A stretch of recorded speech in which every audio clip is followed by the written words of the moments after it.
Berikut proyek swasta senilai Rp40 triliun perdana di IKN Nusantara, kolaborasi 10 perusahaan dalam negeri bakal membangun proyek infrastruktur tanpa APBN. Terbaru Badan Otorita Ibu Kota Nusantara mengungkapkan bakal segera dilakukan pengerjaan proyek infrastruktur di IKN Nusantara yang dibiayai oleh swasta.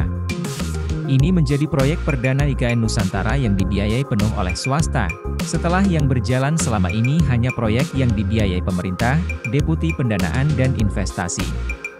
Otorita Ibu Kota Nusantara Agung Wicaksono mengatakan, proyek infrastruktur yang akan digarap swasta itu mencakup pembangunan perhotelan, rumah sakit, pusat perbelanjaan serta pusat arena olahraga.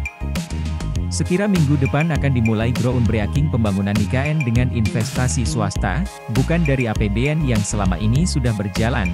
Ia menuturkan, ada 10 perusahaan dalam negeri yang tergabung dalam proyek perdana tersebut.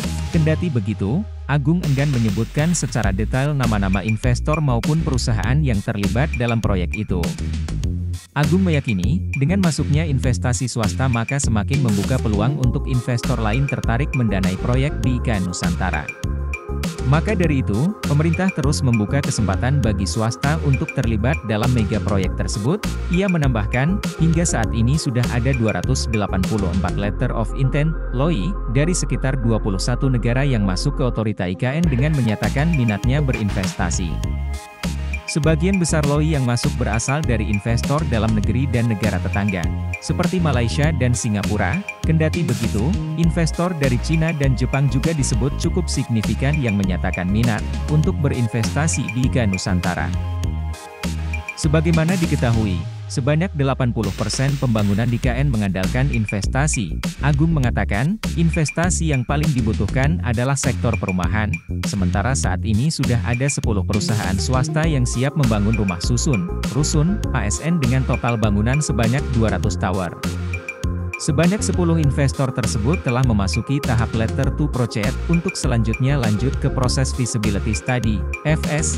Agung menargetkan, proyek rusun ASN garapan swasta ini bisa dimulai pada akhir tahun 2023 atau awal tahun 2024, sedangkan dari sisi pemerintah, Kementerian Pekerjaan Umum dan Perumahan Rakyat, PUPR, ditugaskan untuk membangun 47 tower rusun ASN. Ditargetkan pada Juli 2024, sebanyak 12 tower rusun ASN sudah siap huni. Badan Otorita Ibu Kota Nusantara mengungkapkan, akan segera dilakukan pengerjaan proyek infrastruktur.